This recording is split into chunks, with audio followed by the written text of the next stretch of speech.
एक बच्चा था छोटा सा, और उसे पता चला कि उसके गांव से कुछ दूर एक राजा रहता है। बहुत बड़े महल में वो रहता है, और उसे यह भी पता चला कि उसके घर से लेकर वहां तक पहुंचने में 3 दिन लग सकते। हाथ में लकड़ी, उसके ऊपर झोली बांधकर खाना लेकर निकल पड़ा।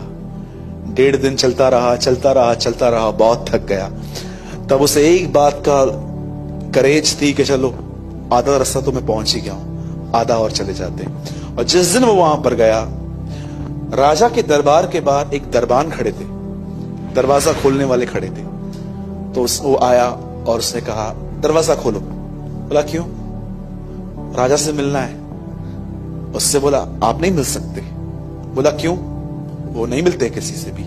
अंकल मैं बहुत लंबे से आया हूं, 3 दिन चल के आया हूं, ऐसे कैसे नहीं मिल सकते? आप जाओ, उनको संदेश दो, एक बच्चा मिलना चाहता है, जाओ। और जानते हैं हुआ क्या? उससे बोला बेटा तू मूर्खता कर रहा है, वो नहीं मिलता है किसी से भी, he is very big man, वो तेरे से क्यों मिलेगा? अंकल फिर अभी थोड़ा नम्र होके बोलता है, कर दो ना, जाओ जाओ उससे बात तो करो। बोला बच्चू नहीं मिलता है वो किसी से भी। और बेचारा निराश होके वहां से गया। 3 दिन वापस चल के अपने घर में आ गया। एक दिन घर के बाहर ऐसे अपसेट होके बैठा हुआ था। एक व्यक्ति उससे मिलने आया। बोला क्या हुआ बेटा, तू निराश क्यों है? अंकल मैं बहुत दूर गया था पैदल चल चल के एक आदमी से मिलने के लिए। वो बड़े आदमी है, राजा हैं, पर उनके दरबारों ने मुझे ऐसे ही लौटा दिया। बोला उनका नाम क्या है? बोला मुझे नाम नहीं पता है, वो राजा है। बोला चलो ठीक है, चलो मेरे साथ चलो, मैं मिलवा देता हूं। ये रास्ते में चले, 1.5 दिन गुजर गया, उसी पेड़ के नीचे आ गए। फिर एक दूसरे से बात की, और एक बच्चे को शक आया ये क्यों चल रहा है। और जानते हैं इसको शक हुआ तो उसने अंकल को बोला अंकल एक बात तो बताओ, आप क्यों मेरी हेल्प कर रहे हो? उससे बेटा देख, आधा रास्ता तूने मुझ पे बिलीव किया है ना, आधा और कर दे, मैं तेरे को मिलवाता हूं ना, चल तो सही। जैसे वो महल के बाहर पहुंचे, दरबान वही खड़ा था, और वो आदमी, वो बच्चा, उस बच्चे को उसने देखा और उस आदमी को देखा, और उस दरबान के मुंह पे स्माइल आ गई, और उसने हर एक को कहा खोल दो दरवाजे। सब दरवाजे खोल दिए। ये आदमी और ये बच्चा पूरे महल के अंदर घुस गए।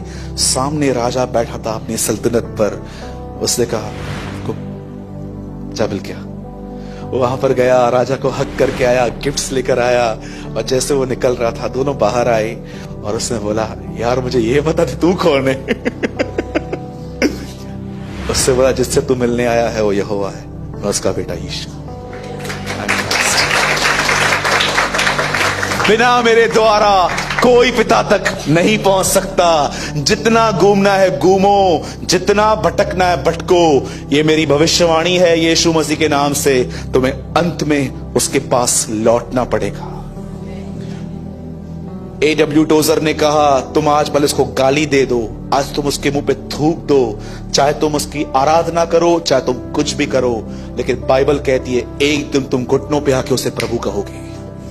क्योंकि बाइबल बताती है हर घुटना झुकेगा, हर जुबान अंगीकार करेगी कि यीशु ही प्रभु है। ये मैं नहीं कहता हूं, ये कलाम मुकद्दस कहता है। इट्स नॉट अवर प्रोफेसी, ये होगा। लेकिन इशू ये है, बहुत सारे लोग प्रभु से तब कहेंगे जब वो सब कुछ खो चुके होंगे।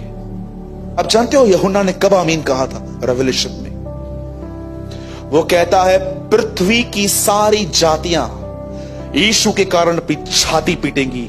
उसके बाद लिखा है आमीन।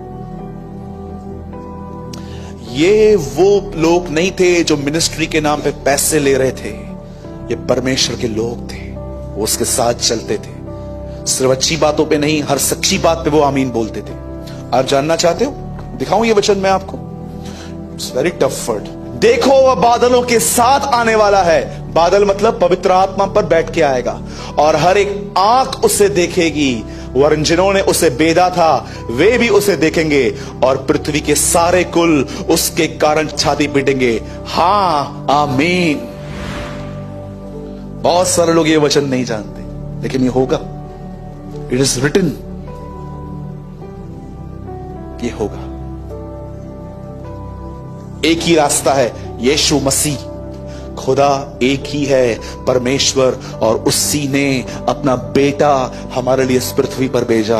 वह मारा गया, गाड़ा गया और हमारे लिए जी उठा, और वो 40 दिन हमारे बीच में था और वो उठाया गया। अब वही जल्दी, बहुत जल्द हमारे बीच में आएगा। और याद रखिएगा, पहली बार आपने उसके ऊपर पाप देखे थे, अब आप उसके ऊपर महिमा देखोगे।